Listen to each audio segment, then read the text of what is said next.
Diabate, the gentleman from Uganda, first of all, wanted to know why the African Union cannot put together a committee to resolve the problem.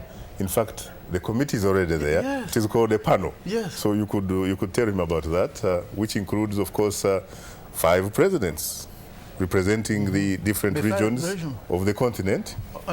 Thank you, dear friend. I receive your call, but what you are asking for has already been done. The African Union has taken its responsibility by creating a panel, and the panel represents the 5 big regions of Africa, and these head of state have been working hardly in order to make the truth and democracy transpire from their work. We want to thank them for the statesmanship, for the leadership, for taking on their time to deal with that African issue, that Ivorian issue, because, you know, I should mention, by the way, that the way the Ivorian election will be addressed will be a strong signal for the other 17 elections that are going to happen in Africa this year.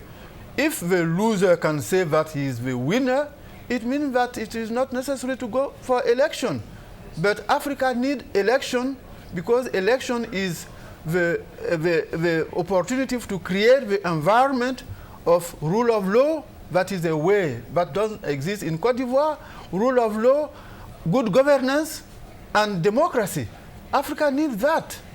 Without that, Africa can go nowhere. We still continue to be begging. While we have the resources, we have the necessary to take into account our development. That is the issue. But so thank you.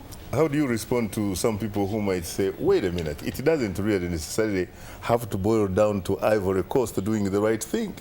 They will tell you that there have been what they call selections in Ethiopia, that was not really an election. It was a selection controlled by the people that are in charge of power in Addis Ababa. They will tell you about the last election in Uganda, that in fact it was a selection.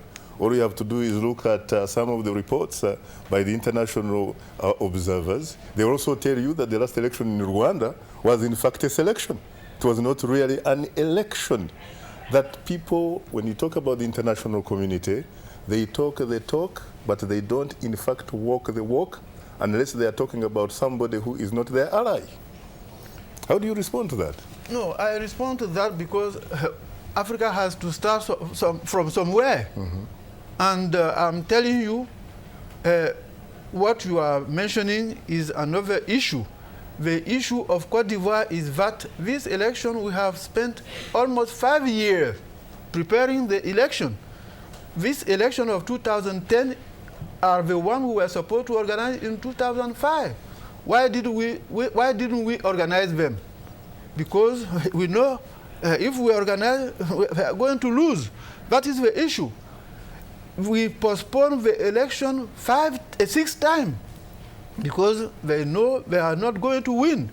They have been conducted to the election, and unfortunately, what we all know long time ago is what happened. What about otherwise, when you know that you can win election, why will you postpone it 6 times? What about the other question from, again, from Cliff, which was that why can't these 2 parties representing the 2 presidents who are, in contention for the presidency, sit down and talk as Ivorians in order to resolve the outstanding issues so that the country can move ahead? Because let's face it, why should a country of millions and millions of people really be taken hostage by an issue that involves 2 people for someone to become the big chief? That's true, but that opportunity might have been given to all of them in Addis Ababa. But who didn't go to Addis Ababa?